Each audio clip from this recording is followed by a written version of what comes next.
Welcome back to another episode of It's Debatable. I'm your host, Seb. We doing Brody Talk today. Feel me? A segment just for me where I just talk my shit or talk how I'm feeling about what's going on in the league. And no better way to start it than what just happened last night. The New York Knicks, man, go up 2-0 against the Boston Celtics, man. We stole game two once again. Oh, man, we stole another one in Boston. We like some thieves, man. Road dogs. Hungry, man. Yo, you name it, feel me? I don't know how the hell that happened again. But shit, you got in this playoffs, you got to take what you can take. And that's exactly what we did. We walked in Boston's trap and we took over their fucking trap. Exactly what we did. We took over their trap, man. Because when I tell you, I didn't really have enough faith in game two. Like, I'm watching game two. I'm just like, all right, maybe Boston found their groove. Because for the most part, they were up the whole game. It literally is the exact formula. Like, in the first half, Jaylen Brown was doing his thing. Like, Porzingis and Payne Pritchard, everybody was hooping except for Jason Tatum. We'll get into that a little later. But, yeah, so they was doing their thing for the most part. I believe in the first half, we was down only 9, though. Like, 9 or 10. Big credit to Karl-Anthony Towns and Josh Hart in that first half. They really kept us above flow, especially Karl-Anthony Towns being that aggressive player that we talked about, especially like a guy like Shaq. Shaq mentioned it best.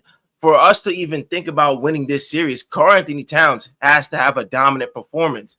And I'm not saying 21 was dominant, but it's 21 crucial points that we needed. Like, feel me? We need that out of you. Like, if you're going to score anything, at least score 20. You feel me?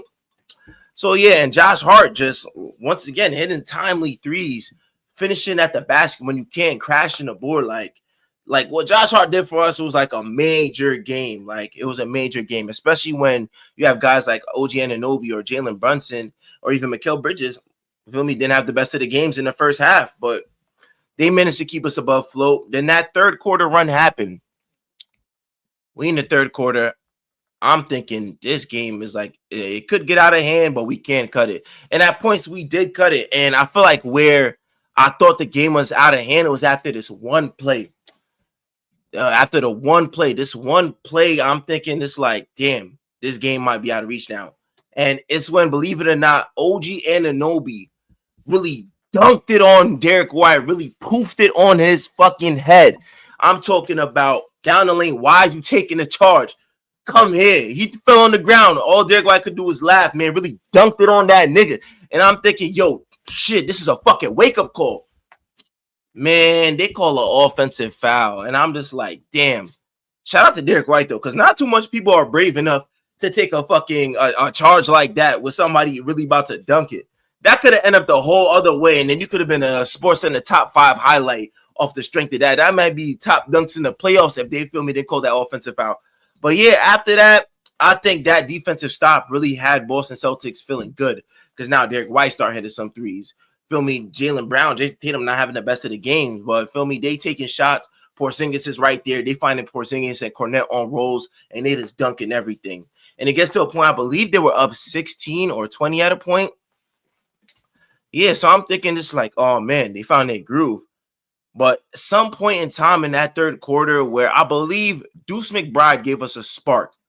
And he's played his role to perfection thus far in this series. And we're going to need more or even better from Deuce McBride from just what he's done. Because when he came in that third quarter, it's like he came in and just revamped the energy. Jalen Brunson and Karl-Anthony Towns are out for a point. And they just fake going on a little run. Mikal Bridges did not score a basket in that third quarter. He scored a basket the whole game. But something just woke up in that fourth quarter to where it's him and the Deuce McBride show. And when I tell you Mikal Bridges really was the force to really just start up that fourth quarter run, I'm talking about, I don't know what the fuck it is. Mikal Bridges has a 99 mid-range. I don't know how he does it one bit. I don't know how the hell does he does it, because anytime he gets to like a mid-range fade, that shit is green, like at least 9 times out of 10. If he takes a mid-range, like that shit is green. Like he's up there, like he's just starting to look like Sean Livingston. I'm not gonna lie, yeah. Mikal Bridges has like a midi like Sean Livingston, because I don't see him miss too much middies. But yeah, I believe he scored like 11 straight points, and he just giving us a run. And then next thing you know, you look at it, the score's getting closer. Like we getting closer. We might have that run. I believe he cut it to at least 10. He cut it to 10. Now Brunson come in the game, and I believe Cat is in the game now. And now it gets to a point to where we can repeat what we did game one. That's literally what happened with the Boston Celtics. Like, they just started losing offense out of nowhere. I feel like the New York Knicks, they sensed like, yo, we could do this again. And next thing you know, we go on a serious fucking run. When I tell you it's led by Mikal Bridges just being a two-way fucking player, the player that we needed to be. If Mikal Bridges could put together a 48-minute game just like that, we're going to be good for at least maybe game 3 or 4. But like I was saying, he put together a run to where now we're in the game. It's a 2-point game. Like, we go on a 21 to, I believe, 1 run. Another, like, run in fourth quarter run or fourth quarter heroics that we just got going on. And you looking at it, it's like, oh, shit, yo, we could really do this. Like, the New York Knicks kept fighting. And that's the one thing I kept talking about in this series. For the Knicks, we just got to keep fighting, whether we're down or we're up. Just keep fighting. And that's exactly what just happened. Like, we didn't get discouraged. We didn't put our heads down. They went up 20 again. They literally went up 20 again. Same thing as game one. Niggas did not back down. Did not fold it. Just stuck to the game plan. And one thing I heard is just like, yo, we've been here before. Like, we could do this. And Mikal Bridges, I just feel like he just turned up in the fourth quarter. Like, his whole demeanor was different. Like, he realized the magnitude of the situation. It's just like, all right, we cut it to 10 points. Now we could literally, feel me, if we get it to 10 points or single digits in the fourth quarter, we literally could win this shit.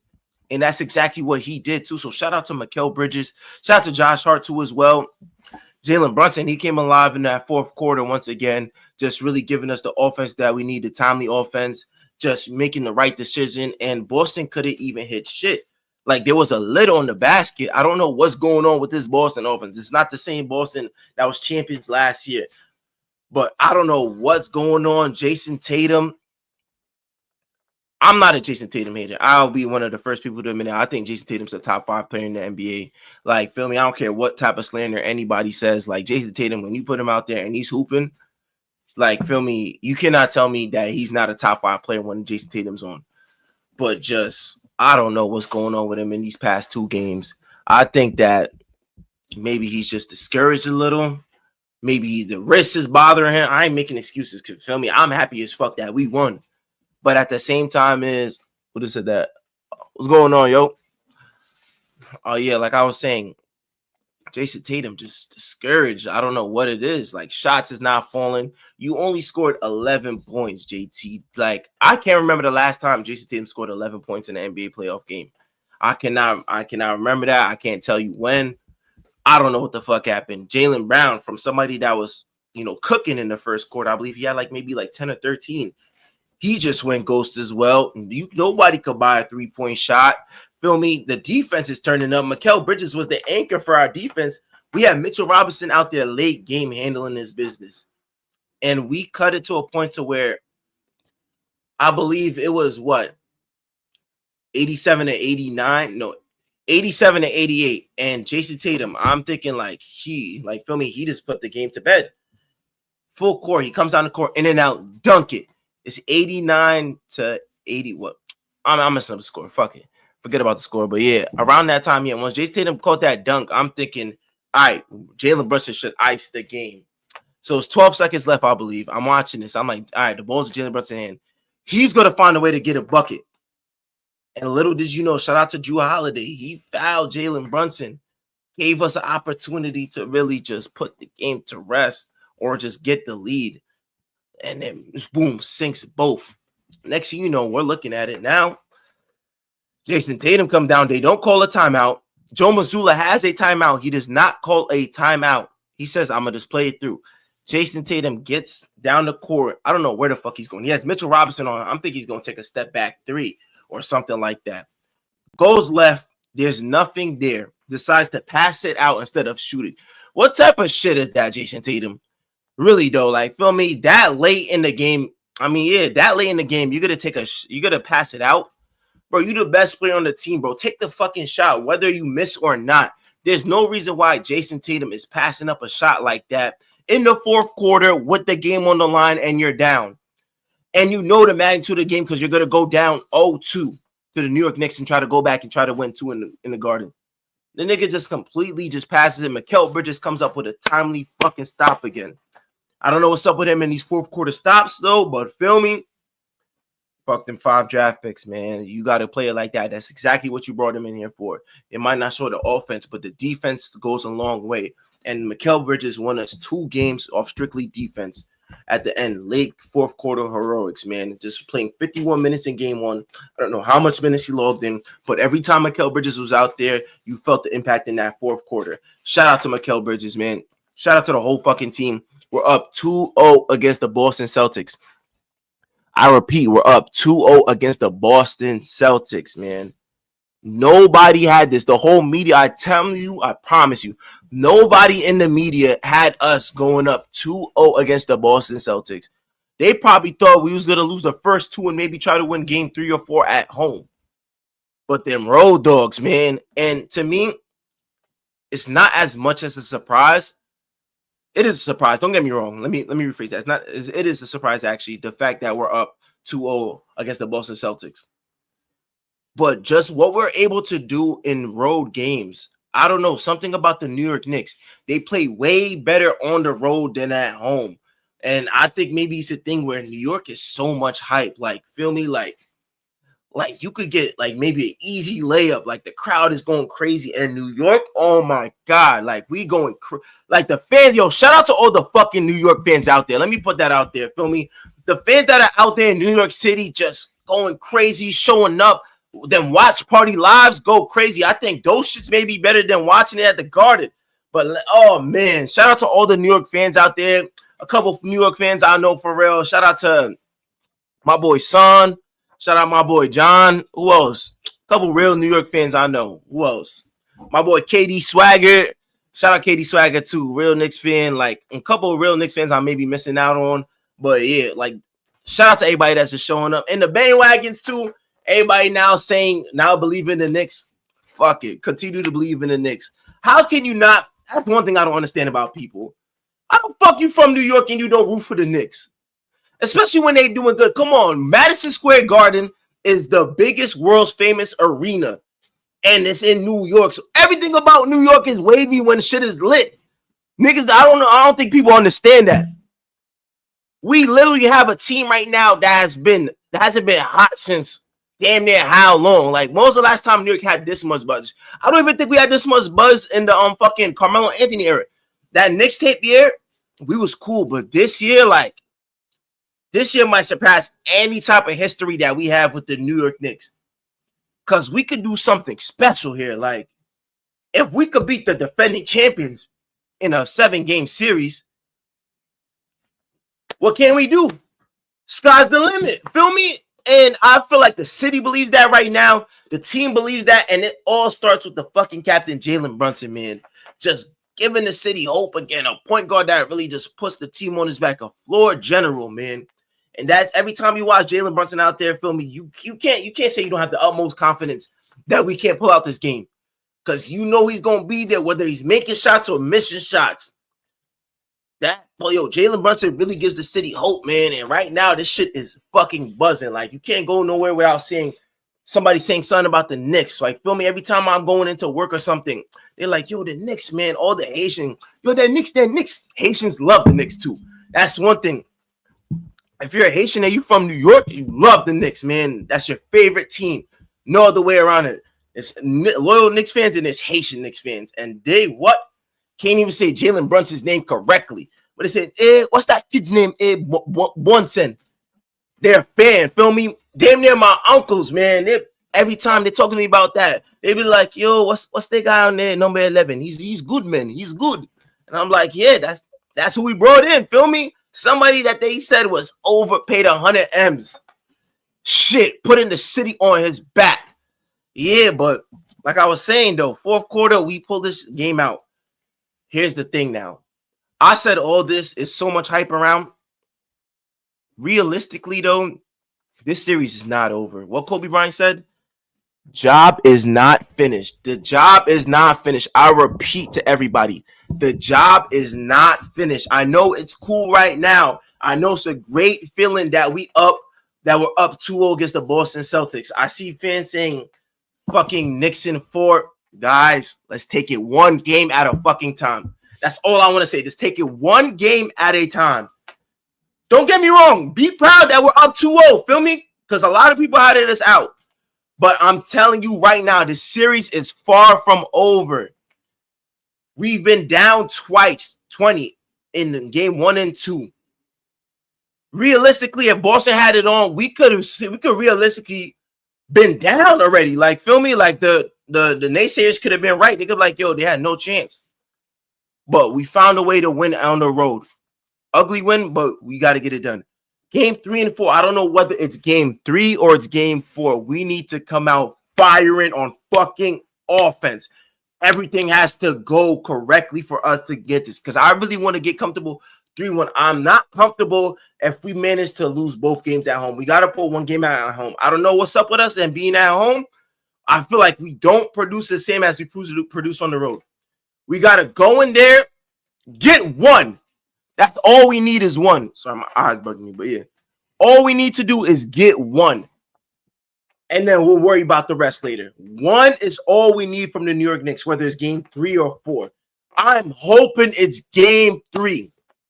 When I tell you I'm hoping it's game 3, we need to win game 3 because, you know, you could be a little more comfortable now. Up 3-0.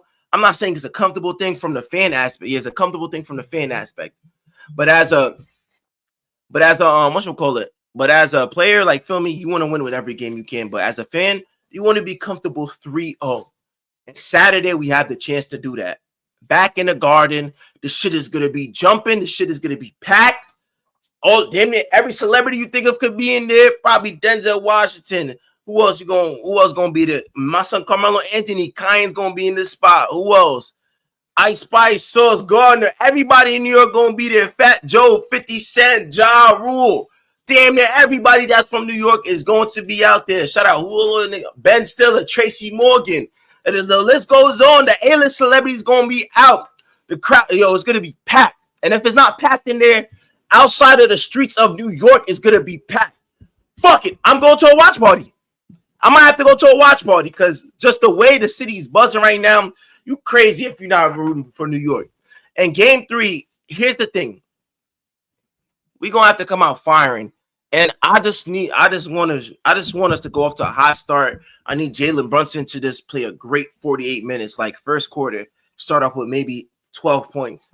Karl-Anthony Towns, we need a duplicate of game 2. The same recipe you have where you're attacking, you're not settling for jump shots as less. You're really being a big man. Anytime the board goes up, you crash for the second chance points.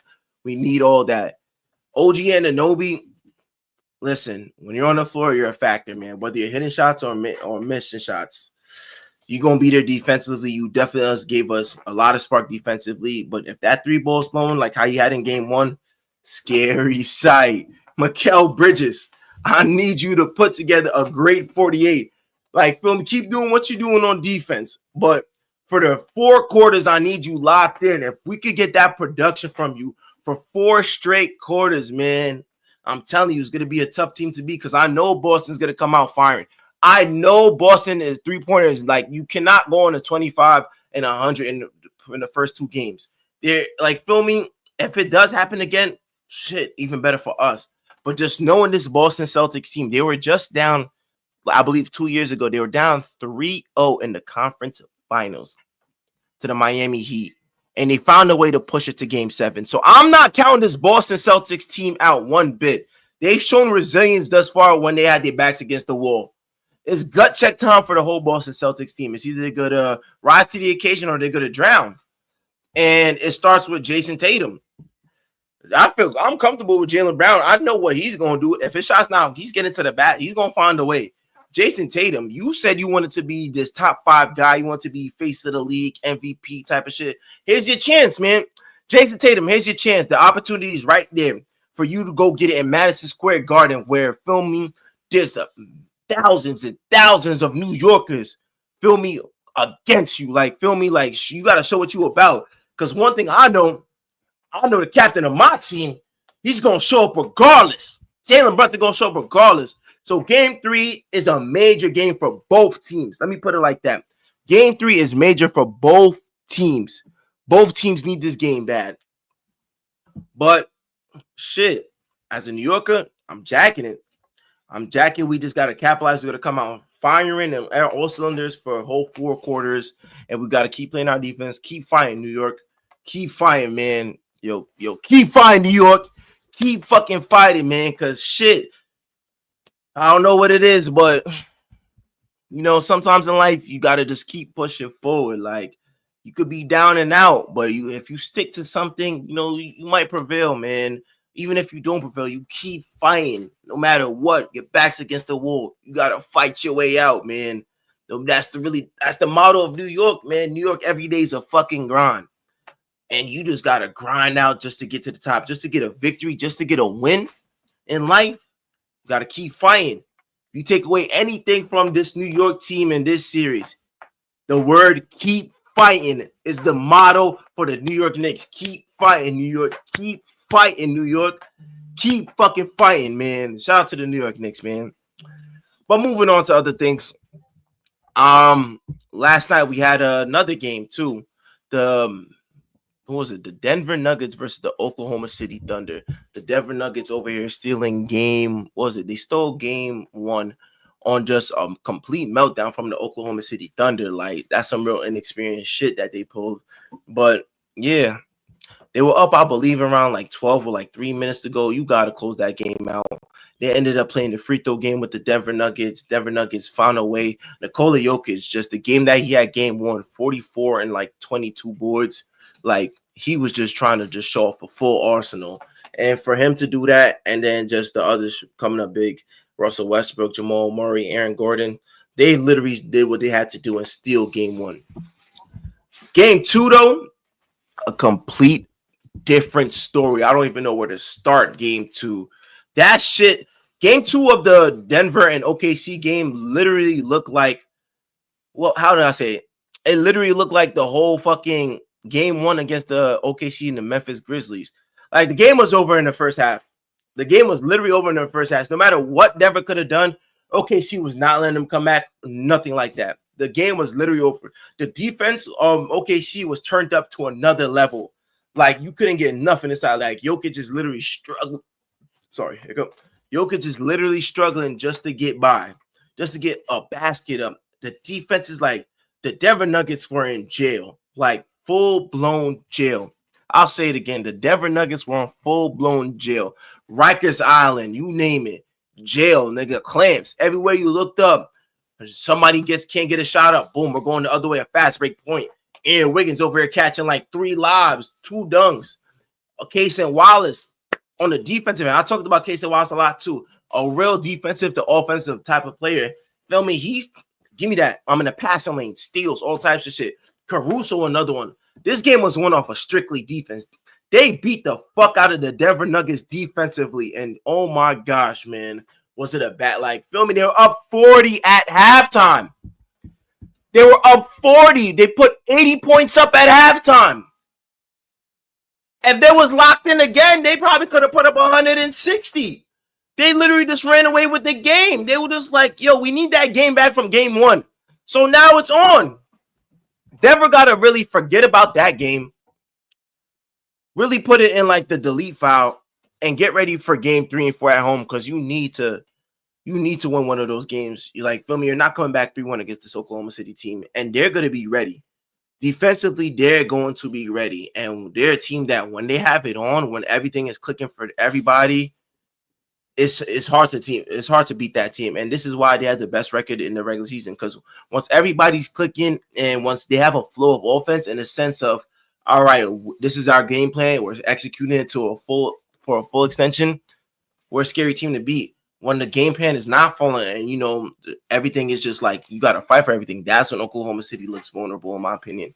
OKC is most vulnerable when the game is tight and their offense or their strategy is not working and it's just rely on Shea. When everything is clicking for this OKC team, you really think that, they really have a chance to go to the finals. But when they're struggling, it's just like, besides Shea Gilgeous, where do you get offense from? And that's been the story of this thing, that they don't have like a second all-star for real. I know J Dub made an all-star. Shout out to him. But is he really a definitive second option, or is it Chet? So when I look at it, This series right now, it still could go 7. I still think that Denver don't take that ass whooping like lightly. They don't take that belt to ass lightly. They're gonna come back. They're gonna regroup. Denver Jokic is gonna find a way to just put the team on his back once again. But the thing is with the Denver Nuggets, they cannot start off slow for both games. They started off slow. They find themselves down. And if OKC gets it together and they go on another run, it's one thing to be down 20. I feel like being down 20 in the NBA, you don't get too discouraged. Now 30, 35, that's a whole different story. You might as well just wrap up the night, go back to the locker room, and get ready for next game. You cannot find yourself down 30 in a playoff game because I don't think, too much teams can do something like that where they come back. I don't even think it's been done. Down 30, game's over. Teams would love to be up 30 because that you're not. It's too much to catch up. But yeah, down 20 is a different thing. But the Denver Nuggets got to really just be firing on all cylinders.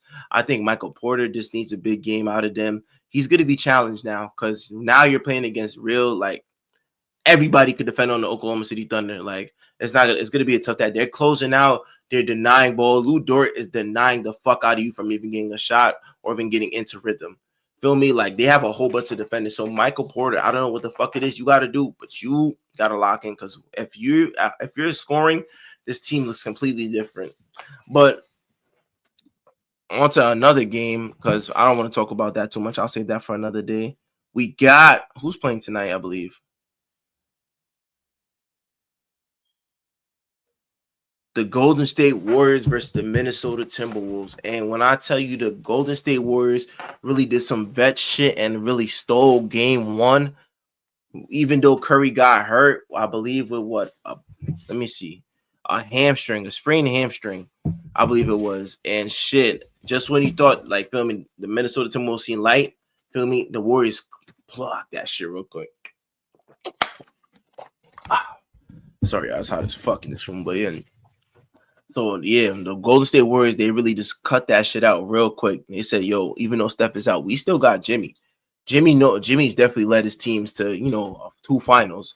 We got Jimmy, Buddy Hield start, turning up. Draymond Green, this might be the best I've seen him play in some years. Feel me? Just what he's able to do defensively. We all know that, feel me? Like, at the end of the day, Draymond Green might be a top 5 defender of all time when it's all said and done. Yeah, Draymond Green might be a top 5 defender of all time when it's said and done. I know to him personally, he believes he's the best defender, but top 5 for sure. Like, you're not gonna sit here and name me overall of all time a top 5 defender like Draymond Green because what he's able to do in passing lanes, guarding 1 through 5, getting these timely stops, getting a steal, getting a block. Feel me? Defensively, Draymond Green shows up, and you see it time and time again, just a timely stop from Draymond Green. He, not even what he did defensively, offensively, Draymond Green over here shot lights out. And I don't know what it is. I think the Gobert hate that he has fuels him to be better offensively too. Because every time I see it, Draymond Green is over here. He dunking everything now. Now he's shooting with confidence, all types of shit.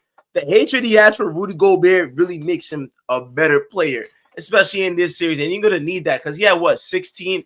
You needed all those 16 points with fucking Steph being out. You needed Buddy Hield to go off probably 22. You needed feel me, all of that. You need all that to go on because, feel me, this Minnesota's team, I don't think they're going to shoot the ball as horrific as they did. But I don't know if it's a trend now because even in Game 5 against the Lakers, they shot like crap. I'm going to put it like that. They shot bad from 3.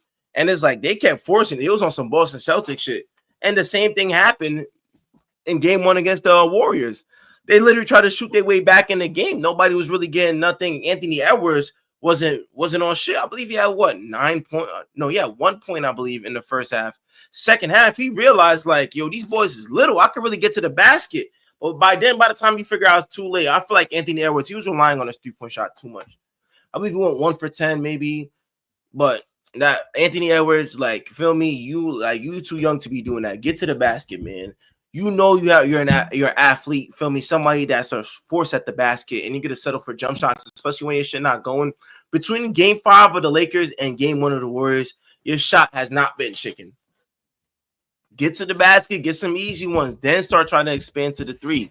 But you over here just keep trying to just shoot your way out. Nah, bro. Nah. Feel me? And everybody else follows along. I believe Jaden Daniels shot like crap. Everybody shot like crap.